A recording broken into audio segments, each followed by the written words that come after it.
నమస్కారం. కిరణ్ చిత్రపాకంకి స్వాగతం. ఈరోజు మన వీడియోలో ఎంతో రుచికరమైన, ఆరోగ్యకరమైన గోరుచిక్కుడుకాయ పచ్చడిని ఎలా తయారు చేసుకోవాలో చూడబోతున్నాం. గోరుచిక్కుడుకాయని మట్టికాయ అని కూడా అంటారు.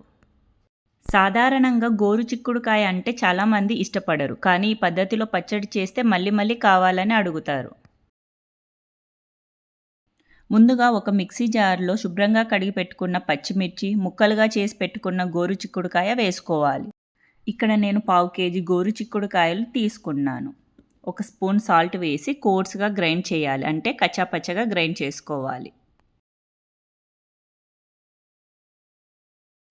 ఇలా గ్రైండ్ చేసుకోవాలి. మరి స్మూత్ పేస్ట్ చేయకూడదు. ఉల్లిపాయ, టొమాటో చిన్న ముక్కలుగా కట్ చేసి పెట్టుకోవాలి. స్టవ్ ఆన్ చేసి ప్యాన్ పెట్టుకొని ఒక 3 టేబుల్ స్పూన్ల ఆయిల్ వేసుకొని ఆయిల్ వేడయ్యాక ఆవాలు, జీలకర్ర, ఎండుమిర్చి, కరివేపాకు వేసుకోవాలి. ఇప్పుడు ఈ పోపులో కట్ చేసుకున్న ఉల్లిపాయలు వేయాలి. ఈ పచ్చడికి ఎక్కువ ఉల్లిపాయలు వేసుకుంటే టేస్ట్ బాగుంటుంది. 1/2 టేబుల్ స్పూన్ పసుపు, 1/2 టేబుల్ స్పూన్ సాల్ట్ వేసి 2 నిమిషాలు ఫ్రై చేయాలి. ఇప్పుడు మిక్సీ పట్టుకున్న పచ్చిమిర్చి, గోరుచిక్కుడుకాయని వేసి 5 నిమిషాలు ఫ్రై చేసుకోవాలి. పచ్చివాసన పోయేంత వరకు కలుపుకుంటూ ఫ్రై చేయాలి.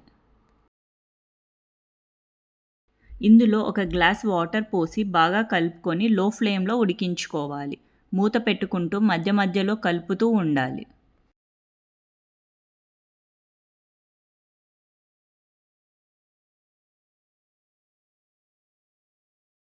ఇది ఉడికేలోపు మనం పల్లి పొడి చేసి పెట్టుకుందాం.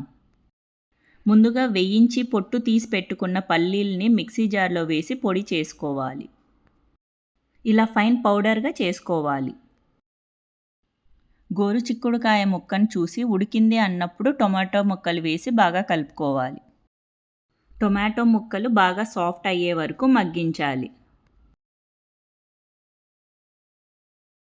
అన్నీ బాగా ఉడికాయి అన్నప్పుడు ముందుగా మిక్సీ పట్టుకున్న పల్లి పొడిని వేసి బాగా కలుపుకోవాలి.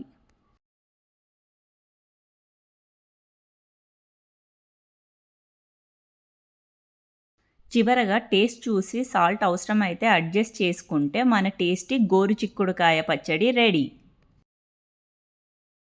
గోరుచిక్కుడుకాయ పచ్చడి వేడివేడి అన్నంలోకి నెయ్యి వేసుకొని తింటే చాలా రుచిగా ఉంటుంది. ఈ పచ్చడి అన్నంలోకే కాకుండా దోస, చపాతీల్లో కూడా చాలా బాగుంటుంది. మీరు కూడా తప్పకుండా ట్రై చేసి మీకు ఎలా కుదిరిందో కామెంట్స్లో చెప్పండి. ఈ వీడియో మీకు నచ్చినట్లయితే please like, share and subscribe to my channel Kiran చిత్రపాకం.